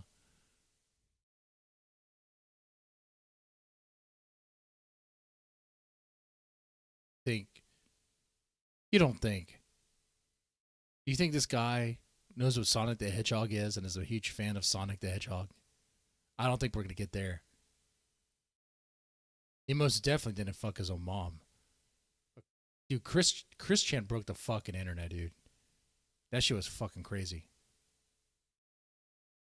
aren't enough to completely destroy a show. A good host who's self-aware could easily turn it around by making himself the blunt of the joke. Everyone likes laughing at a big meatball who doesn't really take himself seriously and who's just fumbling through life. And that's the first impression you get from Gigi, that he's just a big goof that's in on the joke. But in reality, it's quite the opposite. George is extremely defensive and completely stubborn. It's his way or nothing. This is George's idea of genuine entertainment and comedy, not satire. He's not playing a big awkward fake macho ladies man because he thinks that's entertaining. He's doing it because he wants people to view him like that. You know, it's the whole fake it till you make it. But it just doesn't hit its mark. Instead of being a goofy buffoon that people laugh at, the Gigi persona comes off as fake, forward. Wait, so he could actually be Ethan Ralph's dad. For real, for real. And at best, a sleazy attempt to look like a big shot TV host. There's a short documentary already made on George in the show that was released in 2014 after he ended his run on public access TV. I'd recommend watching it if you're still interested. It's pretty boring and one-sided, but it gives you some insight into the juxtaposition that exists between how George views himself compared to how others may view him. We're going to briefly talk about the doc a little later on because it has a relevant origin story, but I'll link it if you want to see the whole thing. But be warned, it's dry, and conveniently it leaves out the most important aspect of the show itself. The only saving grace in this whole situation. See, periodically on the Gorgeous George show, George and Kevin would host a segment at the end, and this segment is what I like to refer to as the Gorgeous George Hotline. During the early years of the show, for about 20 minutes or I saw the phone number, so I guess people will call in and mess with him. All right, this better be good stuff. So the phone lines are open, and any viewer in Richmond with a landline and free time could call up live and give George their opinions or just a piece of their mind. Hello? Hello. Hey, how you doing? I'm doing. How you doing? Hey, really quick question for you. Talk. I saw you at Ponce the other day. I saw you eating right there. I was going to say hi to you and see what was up, but you were stuck in your fat face. Hey, George. Hi, this is Daniel Fair. It's great to have you back on the air. I wanted to ask you about George Bush. It's really great to have you back on the air. Okay. And I see you haven't taken a bath since. All right. He gets hate callers too. This is like the kill stream back in the day. It's the same quality. Daniel Freer, you will not. Since with your mom. You will not. Yeah, I was bathing. I was bathing your mom, and I was doing a bristle rub on her area down there, and she said, "Ooh, we've got a phone call. We got a phone call from Gretchen. Gretchen, line 1. You're on the air. Talk to us." Fuck you, George. Okay. Well, was that Gretchen or was that? What's Gator doing? Gator's not screening the calls. Okay, Gator's just sitting right there. And that's you. I wonder how much that guy was paid as co-host. You think $250 a month? Probably not even that. Okay, all right. Ethan Ralph's father was probably much cheaper than Ethan Ralph. Okay, all right. Some homosexual calling up here. I am a heterosexual now, so I hate to burst your bubble. Brandon, line 2, you on the air. Talk. His comments or questions for our show tonight. Okay. Okay. What's your comment or question? What's the area code? And I'll call it. Question, because my hand's right on the presser here. Well, I'm not going to say anything rude. That's it. Oh God. Hi, I'm Rick from Richmond. Okay. What's your comment or question? Well, mostly I'm just really happy that you're back and that you're back on the air. And I think it's a great benefit to Richmond and television in general that you return, and I think the Media One should let you on all the time, you fat pig. And compared to a thin pig? Do you have a fat fetish? Fat rage pig. You give me the area code, and I'll for real call it. I have Skype up. I can call it right now. Okay. Obviously, you like your women fat, don't you? Talk to us, Richard. You're fat. More often than not, this it's just basic stuff, and it works. You're fat. All right, fat ass. just ended in George frantically hanging up on the caller and then proceeding with a cringy homophobic rant about how his detractors were secretly in love with him. Something George falls back on even to this day. If you really think about it, when this was all taking place in the late 90s, early 2000s, this was in fact the first documented case of callers messing with someone who's live streaming, or the equivalent for that time. Yeah. Historic if you ask me. Eventually, as you can expect, the call-in segments quickly escalated and became the only entertaining aspect of the Gorgeous George show, and the only part people were interested in. And it was taken to the next level when the internet and web forums began to spring up. In early 2000s, callers from the Richmond area and students from universities would congregate in Yahoo chat rooms online and plan their raids for when George was live on air. Their objectives were simple: to trigger him. Did you know that? I want to talk to you on the air. Okay, line 2, talk to us. You back? Line 2. Hey. Hey. I bet you guys like butt sex. Okay, I think you took up the mouth, basically, of the line 1, talk to us. Hey, how you doing? I'm sorry about all these calls, these kids calling up, via punks and stuff. Right. I wanted to talk to you a little bit about, the idols you're talking about. Right. I take issue with the Eric Clapton because he's not fat. That chick looks so uncomfortable too. The compilation of prank calls. It's long, so don't watch it all in one go. Okay. It'll probably table that for next stream, honestly. Two, talk to me. Hey, George, I do have a bedtime now that I have a job. I had a ring for my girlfriend. Okay, what kind of ring are you going to buy her? Well, that's not the problem. I was worried that she'd hawk it for men. Okay. Hawk it for what? Hawk it for what? Okay, obviously that's an inside deal, whatever the deal is. We missed your joke, man. Yeah, line 1, talk to us. Some of the go-tos were simple insults, deprecating his phone lines Yeah, or you're toilet fat. flushes. You're fat, big. Pranking and trolling George slowly was becoming a hobby or pastime for It's a like the select few equivalent of, Richmond like, citizens. But just those citizens, rattling pills they or wanted to share what whatever. they helped create with the world. Oink, oink, But since the internet was a brand new way to share media, fate intervened, and it was in the form of a man, a simple man, a man named Sean. Sean had recorded tons of call-in segments from past shows and decided to take upon himself to create montages and prank calls for others to partake in the enjoyment. So he uploaded them online. Now, we also want to talk about something of another. We're going to get right into it. This is what I want to talk about. Once again, we live in a society where people... We live in a society. Look, he was even Joker before the Joker. We live in a society. We live in a society. probably don't have probably have too much time on their hands. We have too much time. And before we touch upon this, recently it was brought to my attention. What camera am I looking at? This one or this one? This one. I'm looking at this one right here. Yeah. Recently it was brought to my his sidekick is the technical guy. It is the Gator guy. My attention that basically that someone has taken our show and stuck it on the internet. Which is great. But there's a big UBUT here. Of all people, thanks. See, I'm looking this way. My mechanic of all people had told me this. Of all people, there works in my car. Hey, George, by the way, is your show still going on? I said, yes. Well, you still have the advertisements? Yes. Well, I was on the internet and I saw you on the internet. Now, this is all fine and dandy, but I didn't know anything about this. You didn't know anything about it, so now he wants $1. It's gonna be like doing the equivalent of like a DMCA back then, whatever that would be. There would be nothing, right? Was it gonna try to do a lawsuit? I had no clue about what was going on here. Someone has taken our show and put snippets on the internet of our show only on the negative callers that call up in the show. Nothing about the skits, nothing about the entertainment of the show, but it's taken our show, snippet only the bad parts in the past of callers trying to cuss me out and callers coming and calling the show. And now, there might not be a thing that obviously can be done about it, but that's you're kind of infringing on someone else's personal deal here on property, and of course it could be a potential. Yeah, and sometimes it takes a while to fully understand what's going on with a new, I guess, locale. When we get introduced to him, it's like, what is this guy? Like, what's going on here?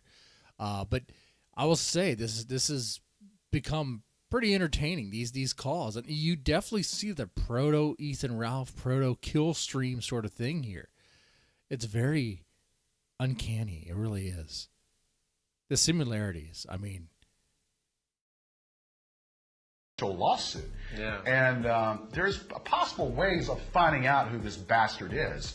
And, it's not, you would think that if anything else, it would be great to have someone pumping up the volume and pumping us up, maybe even a personal agent. But this bastard, whoever these people are just downgrade and put it on the internet. And if it might not be tomorrow. It might not be next week. But when I catch you, bastard, it's not. Dude, it is the same thing.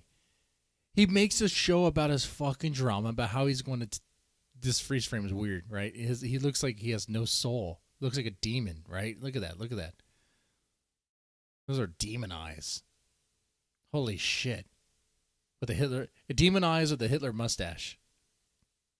All right. Dude, this is like Ethan Ralph shit. This, although insignificant at the time, was the signaling of a shift in the world of the Gorgeous George, a drastic change with everlasting effects. See, Sean and a few others in the Richmond area were also users of the Something Awful website and forum. They were part of the first iteration of Goons, and they saw massive potential for lulls in making George freak out. George himself actually became quite of an internet star in the early days. The Gorgeous George Show Sucks montages were shared on numerous websites and eventually uploaded to YouTube, where they would receive hundreds of thousands of views. There were massive threads about him on Something Awful, where he quickly became a Goon favorite. They would post about him and make fun of his show, dig up information, engage him in flame wars. Sometimes people who actually knew George in real life would chime in and tell tales of real life interactions with him, or elaborate on different aspects of his life, the latter having the strongest reaction. Okay, and I know who you are, you punk. They fired your ass at Starbucks because you were incompetent. Which is probably the lowest thing you could have. It's almost like being fired from. It's almost like flunking nursery. The guy was a manager at Starbucks. Dude, it is Ethan Ralph and Nick Fuentes. Okay, that's what I'm seeing here. I'm seeing a Nick Fuentes prototype. I know nothing about that sidekick. Is that sidekick? Is he into Catboys? Is he into pumping the dumper? Okay, is he into that shit? What's going on here? What's his answer about the JQ? Okay, all right, what's that? But that's what I see. And made a comment about me harassing two of the women inside of the establishment. Well, yes, there were, in the span of 5 years, there were two women that I found attractive, and I'm still talking to one of them who was an assistant manager with the company, and another manager there, and I gave them flowers. Oh, I'm stalking them, and they would hide in the back. You're a nice man. Punk, I know who you are, okay? And you dealt with the same insurance company that I dealt with, who is also an advertiser on the show. So I know exactly who you are. The company fired your ass because you were incompetent and you screwed up the payrolls in Starbucks. So that is something. Joe, I'm on a roll, baby. Joe, I'm on a freaking roll here. Dude. Oh my God. The more I see, the more I can't unsee, you know? I'm having, so you know what? You know what? You're a pathetic. Gloating about the ruination of someone's life, someone losing their job and all that. Oh, because he's an A-log. Oh, shit. Loser. You said you were a Navy brat or an Army brat. You are a pathetic loser. Okay? I'm your freaking eye candy, and you're yanking your sausage to me right now. Why don't you go on the internet and I can't find a girlfriend.com and you might get somewhere with your sorry ass self there. Let me tell you. Because to me, you are a pissant, and for you to put up different stuff about me saying that I had stalking charges on me, I have never had stalking charges on me. I don't believe this guy. I bet he did have stalking charges on him. I want to find out. I want to do some research on this guy tomorrow. They fired your butt at Starbucks. You were a manager and they fired your butt at Starbucks. I know exactly who you are. I know exactly who you are, and I like to pop you in the face. If I saw you in broad daylight, I would pop you in the face. Oh, threaten fights. Does he? So he even threatens IRL fights. Does it happen? Did they do a boxing match? George is not the type of person to back down. You got to give him Did he that. go to a He foreign fights back. country? Oh, wait. Has this guy ever gone to a foreign country to own an A-log, own a former, I guess, co-host, and then get his ass beat? And he did in any way he could. See, George suffers from that unique effect where his response to the trolling is the real comedic aspect. Sure, Yeah. the montages and threads are funny, but George's over-the-top reactions was what was keeping people coming back. And his propensity to engage with anyone trying to get a response out of him has led to him being one of the longest running jokes on the internet.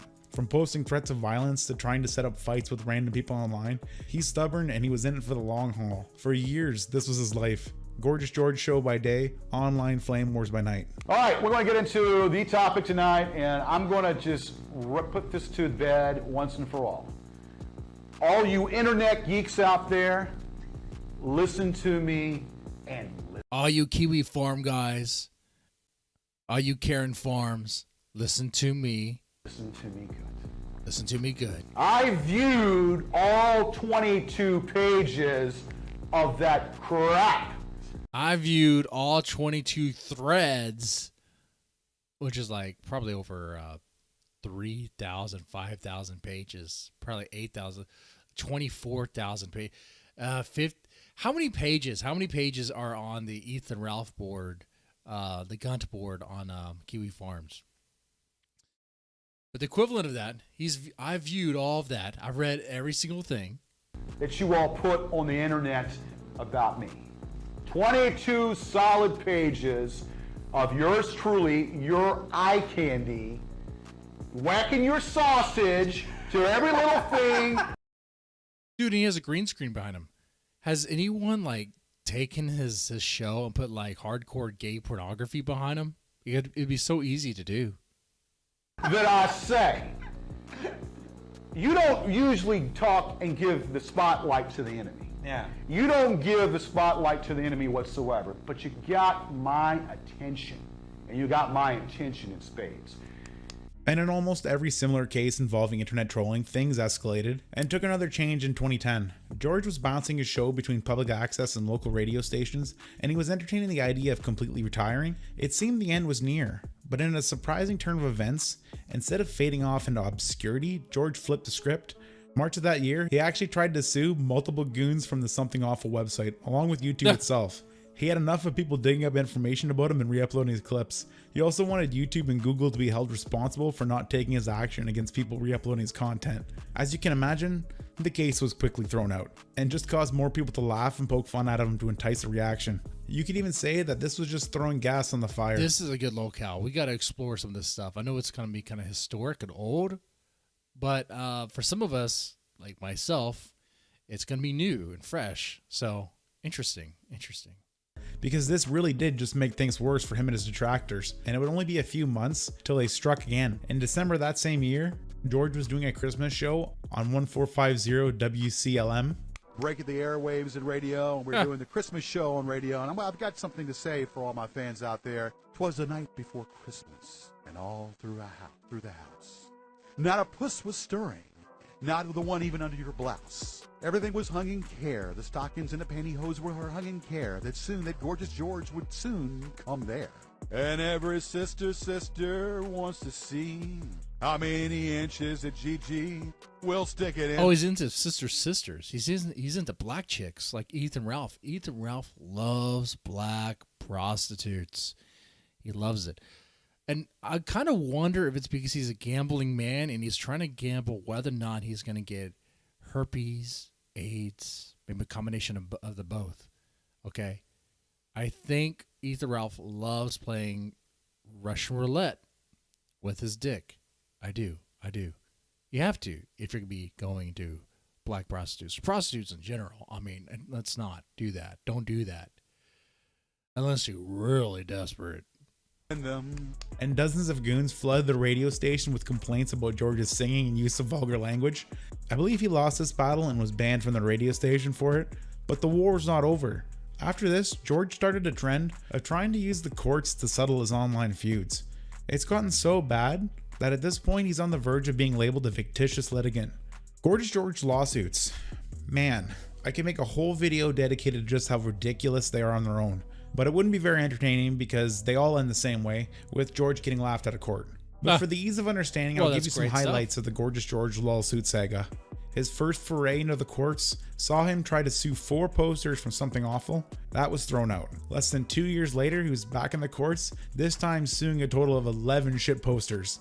One of them being the great Gordon Freeman. Yes, the dude from Half-Life.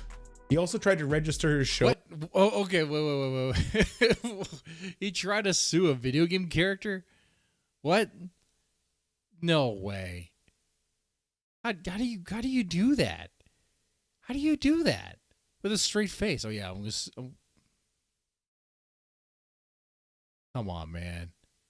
Show in the Library of Congress. But when he was filling out the paperwork, he ended up doxing himself, and he made the mistake of only registering his show for the year of 2012. It seemed like this was a calculated move by him to give him some more leverage against the goons re-uploading his content in the future, which he quickly put to the test by launching another lawsuit 6 months after that. This time against Sean and 2 other people for a civil rights violation. Again, this one didn't take hold, and the judge... A civil rights violation? For what?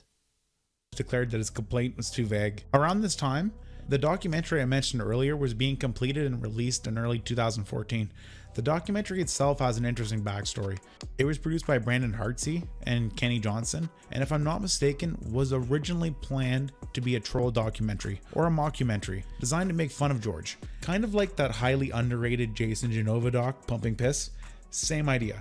But unfortunately, Gorgeous George is a little too smart for that, and he refused to participate in the filming unless he was put in creative control of the project.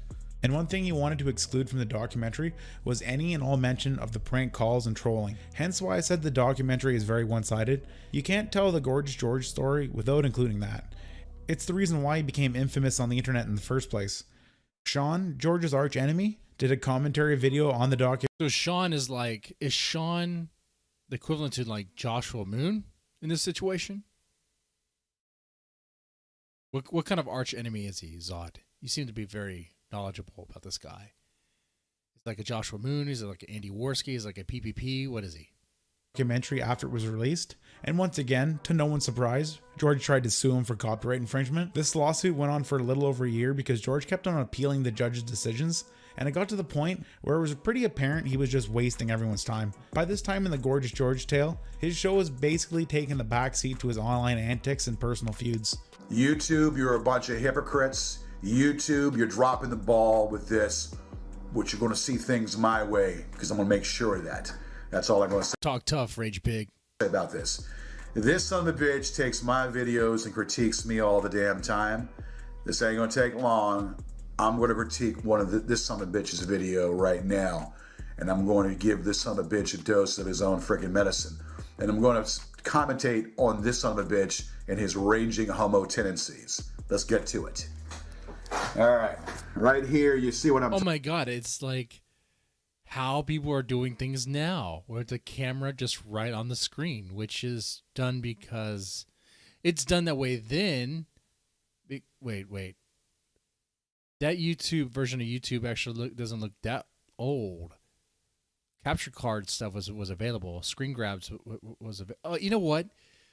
This is just low tech production. That's all it is. Low production shit. Oh shit. I know PPP kind of brought that back. I know the Dyma's doing that stuff too right now, I guess. But it's Surfer does that shit. I see that stuff. I'm like, well, you could just like, screen grab. You could just capture the screen, but whatever. talking about. You see this flamer, you see his mouth is wide freaking open. He's ready to suck a mean dick. All right, ready to suck a mean dick. You can see that right now. Totally obsessed. Hey, Chauncey, don't make fun of the person who bankrolls this show. Okay, actually, wait. Vickers has been late on his payments to me, on his contributions, so fuck. So yeah, Chauncey, you're totally right. Totally right. We're going to give you a dose of your own freaking medicine, and we're going to do it right now. Yeah, I think it's about time. Since YouTube doesn't honor privacy, and YouTube doesn't... Wait, that does look like a PPP, though. A PPP with long hair. Is that supposed to be his A-log right there? Is a fat fuck? It's like a Joshua Moon PPP rolled into one with, I don't know, man. With the hair.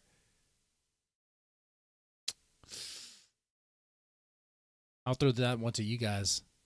Under privacy control or privacy issues, let's give this son of a bitch a dose of his own medicine right here. The dynamic with his detractors has also shifted. There aren't as many people following his story as there once was. Mention of him on the SA forums was being discouraged, and a lot of people eventually kind of moved on. The ones that didn't became the real focus of George's rage, and it shifted away from George waging war on the whole internet to a personal vendetta he developed against a select few detractors. Sean being in the most prominent group during the time, and more recently a man named Marty McFly who seems to have George's attention nowadays. But before that, George would try his luck one more time in the court systems. Near the end of 2016, he once again tried to sue Sean and another detractor and YouTube for copyright infringement and harassment once again. This situation is going on where back in 2000, like September the 12th of 2016, you were... Oh shit. That girl with the pigtails? I'm getting some vibes from her. Can you guess? Can you guess who? It's an IP2 thought. I'm getting some vibes from her. Did he buy her some Jägermeister, 2 bottles, and go into the back of his truck? Did she play with his gunt before he pulled out his dick? Huh? Truly had a lawsuit against 2 individuals and YouTube, well, actually Google, and also deal with this situation for over... Oh, Pantsu? Oh, I do see some Pantsu vibes there too. I do. Good. Interesting. Yeah, it could be Pantsu. It could be Alice. I was going for Alice. You got a Zod. About over a year. And the same judge, doing for copyright infringement and dealing with... Who the fuck is that other guy? Is that Ronnie? Is that Ethan Ralph's real father? Defamation, well, actually it was harassment. And so we went ahead and we, amended the tort, and it became defamation, slander, and libelous. Well, everything has been laid out. These 2 idiots, that which will be nameless, have used me as a lightning rod, have used my coattails to think that they're going to become something out of the situation when they're a bunch of mentally ill, disturbed people. And now it's gotten to be where the judge threw out the defamation. Hasn't thrown out the whole case, but it's thrown out the defamation. And this judge, this federal judge, which will be nameless, remain nameless as far as I'm concerned, obviously is biased. During this process... Oh, whoa. Did you see the judge was biased? Concerned, obviously be defamation. And this judge, this federal judge, which will be nameless, remain nameless as far as I'm concerned, obviously is biased. The judge is A-logging me. Gator, get him. I mean, wait, this random guy, go get him. Pantsu, go get him. Oh, shit. Fucking 8. During this process, one of the people he was suing flipped the script on him and wrote a mission to dismiss his case, citing that George... Dude, I'm going to do a stream tomorrow called Ethan Ralph, I found your dad. I found your real dad. Okay? More people need to know about this guy. George was the fictitious litigant. This suit lasted all the way to summer of 2018 until George finally gave up on pursuing it and ultimately just blamed it on the judge. After that... Right now, we're like almost 2 hours in on the stream. If I do the prank calls now, it's going to be buried in this. What I'm going to do tomorrow is I might play part of this again to frame everything, I guess, get the audience kind of understanding what's going on here. This is a parallel. We're going to look at the parallels between this guy and Ethan Ralph and go into the prank calls for sure. Last attempt at suing his haters into oblivion, George took a little bit of a hiatus from the spotlight, which has been more common in the later years. Once again, it seemed George was on the verge of fading into obscurity, but in a semi-hilarious prank, his detractors found another way to drag George out of hiding. They posted a fake obituary knowing he would stumble upon it and immediately lose his mind, which he did. It will never end. This saga, this bullshit, this fucking joke, this will never end. This will continue. Whether I'm on the internet, whether I'm not on the internet, whether I'm taking a sabbatical, whether I'm... A sabbatical. Okay. I'm pretty much in Antarctica, or whether I'm in Madrid, this shit is going to still continue. Whether I'm doing a show, whether I'm not doing a show. How desperate can you be, you to go ahead and bring me out, knowing that this would bring me out?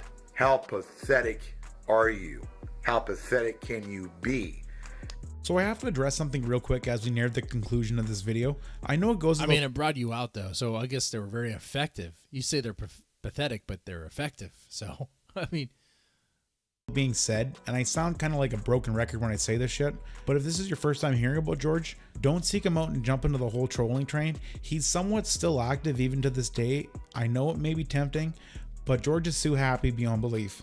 It's one of those situations where it's just best laughed at from a distance. It's not really safe to engage. You don't want to get dragged into a frivolous lawsuit, which is something George is known for. If George sees this video, he's probably going to declare it as a declaration of war, which is not what it's intended to be at all. As much as George will seethe hearing this, he's part of internet history, and I'm just here trying to tell the man's story because I find it interesting. You have to admit, he's entertaining when he's all riled up. It's a shame he wasn't able to harness. Dude, much like Ethan Ralph. Much like Ethan Ralph. Oh, Jesus Christ. Oh, I can't unsee the parallels. To me, they are like, they're the same almost, you know? And use that for his advantage. But that just wasn't in the cards for good old George. The urge to respond is too strong for him, and the goons take full advantage of that. At the end of 2019, one of them started showing up. Oh. The goons. Someone called Jesse PS a pot awful. Oh my God. Looks like Dinknet is using his jokes, using his terminology, because Jesse PS trademarks there. Okay, come on. That's my thing I have with Jesse PS. He's like, oh, I say something, I do a little thing, it's mine. It's like, dude, come on now. Come on. All right, you're not that important. You're just another shit talker on the internet. That's all. Come on. At the library George used for recording just to see him freak out. Get my goddamn face, you son of a bitch. Sir? Get the fuck out of here. Sir, are you okay? Get the fuck out of here. Sir, I fear for my safety right now. Are you all right, sir? Are you having a diabetic shock? Are you having a diabetic shock there? What a shock is in 1 second. Woo! Oh, even the security guard is cracking a smile. This brings to light the main issue with George and any other person that may be in a similar situation to him. Sure, there's people messing with him, but he's kind of also bringing it on himself and making it worse. His interactions with the goons make it painfully clear. Even back in the old days when the original goons something awful users. That's right. Okay. See. Gorgeous George Sucks montages were uploaded, all Sean was doing was really poking fun at him. There never really seemed to be any malicious intent on their end for the most part. He logged at court, yeah. There's always bound to be people that take things to the extreme, but from what I've seen of George, it's a two-way street, and he has no problem getting dirty in the trolling trenches just like anyone else. Part of me even thinks he enjoys this back and forth with them in some deep twisted way because he knows the dynamic. He knows that responding isn't the best thing to do, but for whatever reason, he can't help himself. More recently, just a few months ago, one of the goons took a more creative approach to trolling George and paid for a Chris Hansen cameo to get under his skin. In total predictable fashion, it didn't take George long to crawl out of hiding and throw some more threats around. All right. I'm going to address something right now, and this is going to be said. Desperation is what it is. These people are so desperate. They're self-loathing son of a bitches. How does he have money to be suing everybody? They really have too much time on their hands and not enough brain. Certain somebody wants to get sued again. You have to run out of money to be suing people. Come on now. Come on. Well, you got my attention this time. Certain somebody doesn't know when to shut his mouth. You will get sued. Now, we got a problem here. We've got a disconnect. Chris Hansen, and I guess I'm not talking about the Hansen brothers with a bop song. I'm talking about Chris Hansen. Yeah, we know who you're talking Class about. A celebrity. You're a Class A celebrity. You had your own show or whatnot. Well, they fired your ass on NBC. They fired your ass on NBC. You are also an adulteress. You're an adulteress. You cheated on your wife, and you did some. Oh shit, dude! He does. He goes and he flings shit away through Ralph Wood. Okay. Time in the penitentiary, in jail. You did some jail time. Okay, and back earlier this past year in 2019 for bad checks. Okay, bad checks to the tune of $13,000, or maybe I misread. I believe it was more than that. But you wrote some bad checks to find your scams that you're pulling off or whatever. Let me let you know and give you a clue. Dude, even the way he talks is like Ethan Ralph. Let me get you in on something here real fast. Let me tell you something. Okay, you obviously aren't so bright.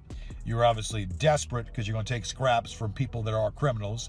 You obviously hang around criminals such as your buddy WM, who is a criminal, and that makes you obviously a criminal because you've done some time in the jail for writing bad checks back in January 2019.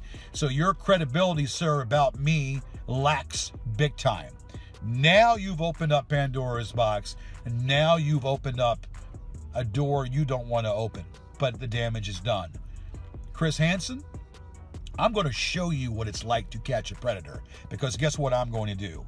I'm going to catch you, and I'm going to catch you with a civil lawsuit, you son of a bitch. This has been a trend for nearly fucking day, dude. 20 years now. From literally printing out pictures of Sean to bring on a show and beat up. This is back in how old is this video? 2020. I guess something came out from that lawsuit. I have to follow up on that. I have a lot of research to do tomorrow. Up to uploading videos with loosely veiled threats and filing pointless lawsuits as a form of retaliation. George has without a doubt thrown some gas on his own fire. And because of how stubborn he is, it doesn't seem like this is going to change anytime soon. Woo! Woo! Magnificent. Yes. Woo! Wonderful. Woo! Specimen. Who let the dogs out? Oh, God, sorry. Okay. Now, this has been a pretty productive Guntwave, I would say. If you like this, press the like button, share it around, subscribe if you haven't already. I'm pretty sure you guys have. You made it this far. We just looked at what is probably Ethan Ralph's father, real father. Gorgeous George. Well, I guess tomorrow we're gonna go dig deeper into his lore. We'll play some of the compilations of the prank calls, and then we'll have some more fun with that stuff. I think this has been a pretty good stream, pretty good Guntwave. Thank you guys for participating and hanging out. You guys take it easy and have a good one.